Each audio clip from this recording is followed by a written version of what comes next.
Hello all, welcome back to another coin video. This is Silver Helm Coins and Collectibles. Thank you guys for tuning in. Today we have something that is again rather special for me. And this was recently purchased on a online order, and I do believe I scored a bargain.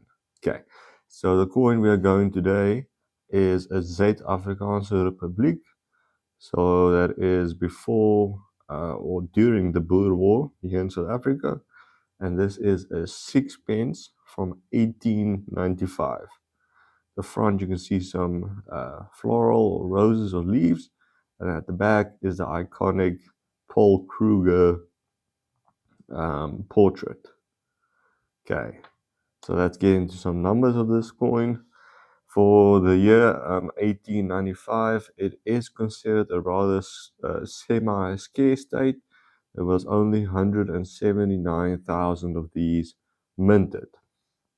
Okay, not a large coin, consider somewhat wear on the front, and at the back also. When I was grading this coin, if you actually look at the details, some of the details of his beard is visible, but the other details of his hair is slightly flattened. So as we'll see later, that was what made me put it in a grading range that was a bit circulated.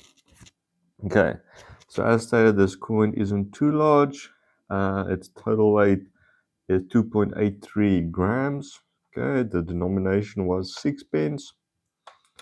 But the nice thing about this coin, because it is rather old, in those days they struck them in 92.5% silver, meaning sterling silver. So this tiny coin I have was struck in sterling silver.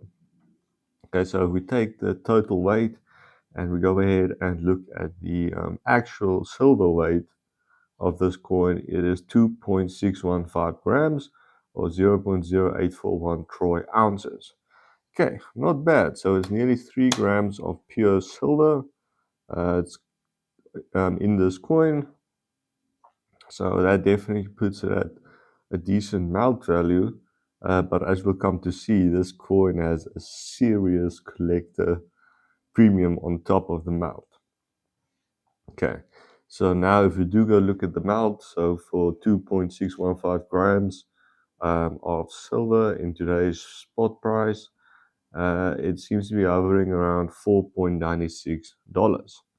Okay, so that's for the melt value alone of this coin. But before we reveal the final collector value, let's just do a little bit of a loose grading or an estimate of the grading that I think this coin is in.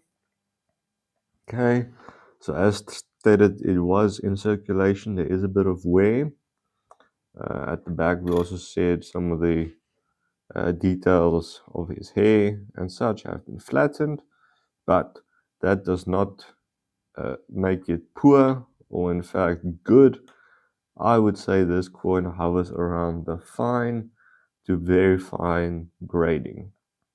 And that's just because the date's clearly visible, the lettering's clearly visible, and based on my research, that's comfortably where I would put it. I know it's a bit of a broad range if it's fine to very fine, but that's why in the valuation we'll look at both of those gradings. So let's first start with if it leaned more towards the fine grading.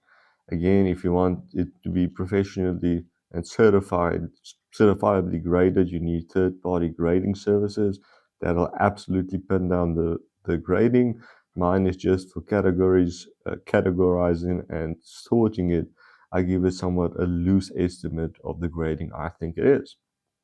Okay, so if this was leaning towards the fine, it'll be $20 to $45. Okay, wow.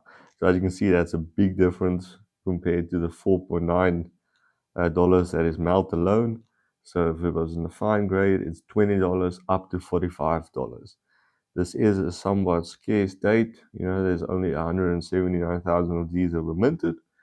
But the real one, if we look at very fine, then all of a sudden, this coin's value jumps up to $60, and it can even reach up to $85 if it's in very fine. I've seen on the research that uncirculated, that means that wasn't in circulation, can reach a much higher premium. So this is a real collectible coin, comes from a key date, and the base silver is just kind of like, it sets the standard to make sure that this has minimum value. But the collector appeal can put it up to, more than $85. So that is the ZAR. I am happy with this coin that I'm adding to the collection. If you enjoy my content, consider subscribing, and I'll see you guys in the next